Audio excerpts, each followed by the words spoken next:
Kemuliaan malam nisfu Sya'ban. Kemuliaan malam nisfu Sya'ban. Di dalam bulan Sya'ban terdapat satu malam yang sangat mulia dan banyak kelebihannya, iaitulah malam nisfu Sya'ban.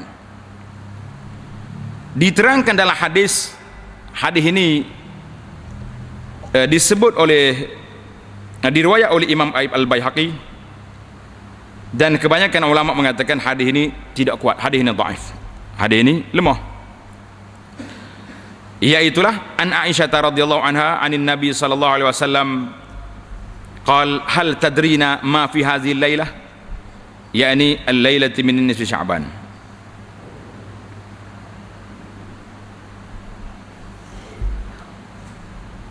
Qal ma fiha ya Rasulullah ila akhir hadis. Artinya daripada Aisyah, Nabi tanya dia, tahukah engkau wahai Aisyah apa yang berlaku pada malam ini, iaitu malam nisfu Sya'ban? Sayyidatina Aisyah pula bertanya, apa yang berlaku pada malam ini ya Rasulullah, apa dia ada? Baginda menjawab, pada malam ini akan ditulis perihal tiap-tiap seorang anak Adam yang dilahirkan dalam tahun ini, dan pada malam ini juga akan ditulis nama tiap-tiap seorang anak Adam yang akan mati pada tahun ini. Demikian juga pada malam ini akan diangkat amal-amal mereka ke hadrat ilahi, dan pada malam ini juga akan ditentukan turunnya rezeki mereka. Sayyidatina Aisyah bertanya lagi, wahai Rasulullah, tidak ada siapa pun yang akan masuk syurga melainkan dengan rahmat dan belas kasihan Allah Ta'ala. Lalu baginda menerangkan, benar wahai Aisyah, tidak ada siapa pun yang akan masuk syurga melainkan dengan rahmat dan belas kasihan Allah. Ini di sini ada riwayat lain yang sahih. Baginda menegaskan sebanyak 3 kali. Sayyidatina Aisyah berkata, aku pun bertanya lagi, dan tidak juga Tuhan ya Rasulullah, Rasulullah sendiri pun tak boleh masuk syurga. Baginda menjawab, baginda pun meletakkan tangan di atas kepala, lalu baginda bersabda, wala ana illa an yataghammadani Allah bi rahmatin min. Nabi kata, dan aku juga tidak boleh masuk syurga kecuali dengan limpahan rahmat Allah, dilimpahi Allah dengan rahmat dan belas kasihannya. Baginda menegaskan pengakuan itu sebanyak 3 kali. Ini hadis ini, tengok nota kaki 19, penulis kata apa. Hadis ini diambil daripada kitab Mishkatul Masabih. Hadis ini tidak diterangkan darjatnya, tetapi bahagian akhirnya yang menerangkan tentang rahmat Allah Ta'ala ada disebut dalam riwayat Muslim. Jadi kita kena bezakan. Hadis cerita tak boleh masuk syurga kecuali dengan rahmat, itu sahih dalam riwayat Muslim. Cuma hadis awal tadi, fiha yuktab kullu mauludin bani Adam, ia mengatakan hadis ini tidak sahih. Tanda hadis ini tidak sahih sebab hadis ini mengatakan bahawa pada malam nisfu Sya'ban, malam tukar buku, malam tukar buku rekod. Jadi yang betulnya, yang tepatnya malam tukar buku rekod, iaitulah pada malam Lailatul Qadar, bukan malam nisfu Sya'ban. Sebagaimana Allah Ta'ala firman dalam Al-Quran, inna anzalnahu fi lailatin mubarakatin inna kunna munzirin fiha yufraku kullu amrin hakim.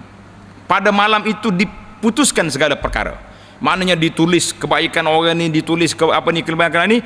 Iaitulah kata ulama, hadis ini, hayat ini qat'an huwa hiya lailatul qadri, pada malam Lailatul Qadar. Karena itulah Al-Imam Ibnu Katsir, seorang ulama tafsir juga aliran mazhab Syafi'i, mengatakan, wa man qala innaha lailatun nisfi min Sya'ban faqad ab'ada an-naj'ah. Siapa dia kata seperti hadis ni, pasal tu hadis ni tidak sahih, siapa yang mengatakan tukar buku itu pada malam nisfu Sya'ban, maka orang ni jauh daripada kebenaran. Fa inna nassal Quran annaha fi Ramadan, karena nas Al-Quran mengatakan fiha yufraku kullu amrin hakim, itu dalam bulan Ramadan pada malam Lailatul Qadar. Maka tuan-tuan tanda di sini, iaitulah hadis ini tidak di peringkat awalnya tidak sahih, kerana nas ini bercanggah dengan nas Al-Quran yang lebih sahih. Kata Disyangkiti dalam Adwa'ul Bayan, innaha da'wa batilah. Siapa dia kata malam nisfu Sya'ban, maka itu dakwaan yang tidak betul. Cuma timbul lagi masalah, banyak hadis-hadis tentang malam nisfu Sya'ban ini, hadis-hadis yang disebutkan kepada amalan-amalan yang tertentu padanya, maka kita mengatakan tidak ada amalan khusus dalam hadis-hadis yang sahih. Tapi ada satu hadis ini menjadi pertikaian ulama dahulu dan sekarang. Hadis yang menyebut tentang kelebihan malam nisfu Sya'ban, iaitulah hadis Abdullah bin Amr. Yattali'ullahu azza wa jalla ila khalqihi lailatan nisfi min Sya'ban fayaghfiru li'ibadihi. Allah Ta'ala tengok pada malam nisfu Sya'ban kepada hamba-hambanya, maka diberi keampunan. Illa lisnain, kecuali dua orang tidak diampunkan. Musyahin, ada setengah riwayat kata illa limusyrikin au musyahin, orang kafir tak dapat keampun. Satu lagi orang yang tak dapat keampunan, iaitulah musyahin, orang yang berkelahi. Mana orang yang pada mana nisfu Sya'ban tapi dia kelahi dengan orang, tak mau berdamai, balah dengan orang tak mau baik. Jadi orang ni kalau dia baca Yasin 10 kali malam nisfu Sya'ban pun tak dapat keampunan, kerana Nabi sallallahu alaihi wasallam dalam hadis ini, kalau kita terima hadis ini sebagai hadis yang sahih, sebagaimana yang ditasahihkan oleh sebahagian ulama hadis mengatakan hadis ini sahih, maka orang-orang yang berkelahi tidak mendapat keampunan. Karena itulah bagi ana, kita menerimalah pandangan ulama yang mengatakan hadis malam nisfu Sya'ban itu sahih, darajatnya baik, tetapi menetapkan amalan khusus baca Yasin 3 kali ke apa-apa tidak ada dalam riwayat sahih. Ada sebahagian daripada amalan beberapa ulama-ulama yang terdahulu di Syam dan sebagainya, tapi riwayat yang sahih tidak ada. Kerana itulah bagi kita agenda besar pada malam nisfu Sya'ban ini, iaitulah berdamai di antara dua orang yang berkelahi. Jadi siapa dia dapat keampunan, pergi 14 Sya'ban pergi berjalan habis kata kampung, telefon kata aku minta maaf lah apa yang salah aku, pergi kalau memang kita bersalah dengan orang, pergi minta maaf, pergi berdamai dengan orang yang kita kelahi, insya-Allah orang ni mendapat keampunan Allah Azza wa Jalla. Jadi kalau setakat pergi duk baca Yasin saja, tapi dalam hati tengah duk baca Yasin jeling orang sebelah, oh mari juga dia tu baca Yasin mulu tapi duk jeling kawan tu, mari juga dia ni, orang ni tak ada harapan nak dapat keampunan. Jadi banyaklah adalah benda ni benda khilaf. Kata Ibn Rajab, ada sebagian ulama tabi'in daripada ahli Syam, Khalid bin Ma'dan, Makhluk. Ini cerita yang pentingnya kalau kita balik kepada sumber asal, hadis yang sahih tidak ada, dan amalan-amalan sahabat-sahabat besar pun tidak ada yang pada malam ini. Wallahu ta'ala alam. Maka pada hakikatnya yang bawa masuk syurga bukan amal soleh semata-mata, itu huraian kepada hadis yang di atas.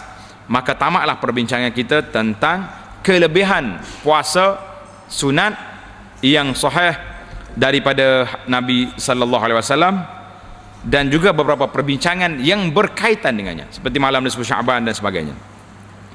Adapun ibadat-ibadat lain itu puasa bulan Rajab, maka puasa malam puasa pada hari nisfu Sya'ban, puasa awal malam bulan Rajab ni, Isra' Mi'raj.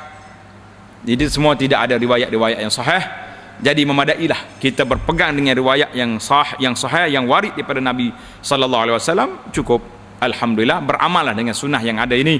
Tak perlu lagi kita menambah-nambah benda-benda yang tidak ada. Kalau kita kata apa salah orang buat benda baik, nak buat benda baik boleh. Kita puasa apa hari ni? Isnin. Puasa apa hari ni? Khamis. Puasa apa hari ni? Hari putih, dia panggil Ayyamul Bait. Kan Nabi kita anjurkan supaya kita puasa 3 hari sebulan.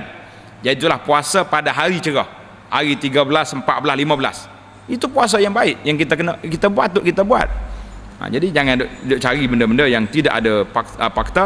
Tak payahlah kita kata apa salahnya orang nak ibadat. Dalam perkara ibadat jangan duk main apa salah, yang kita mana dalil yang kita boleh berpegang dengannya. Wallahu taala alam.